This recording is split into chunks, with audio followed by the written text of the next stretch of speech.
to the World Health Organization, 7 lakhs to 8 lakhs people die by suicide every year. And not every suicide attempts lead to a suicide.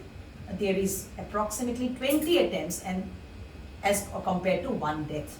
So you need to attempt and reattempt, and it happens more for women, because women they attempt more, but in men their successful attempts are more.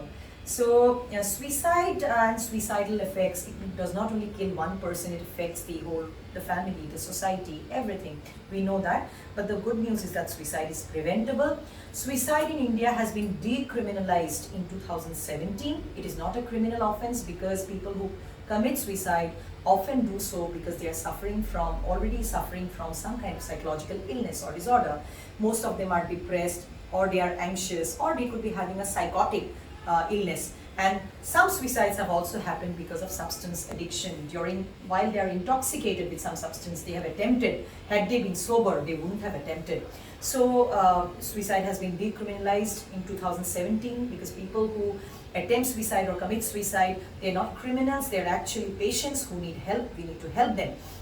And in some countries, death due to suicide is as high as 5%, and suicide rates are very high for older individuals, primarily because of loneliness, diseases, financial problems, etc.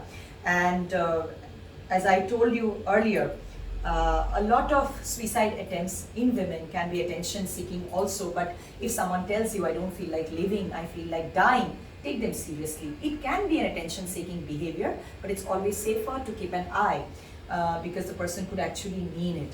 And sometimes suicide can also happen not because of a psychological disorder, but because of an impulse. Maybe a youngster has just gone through a breakup and cannot handle the rejection from his girlfriend or boyfriend, his girlfriend. And so is feeling very low, has no friends to talk to, parents are busy. So maybe suddenly an impulsive thought comes that, let me die, then I'll not have to go through this pain. Life is not good enough, and suddenly they attempt suicide.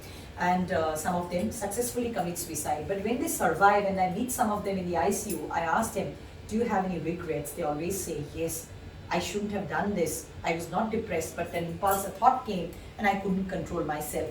Which means that we need to talk to each other. There has to be helplines for suicide. There has to be people who are there at home or in the workplace.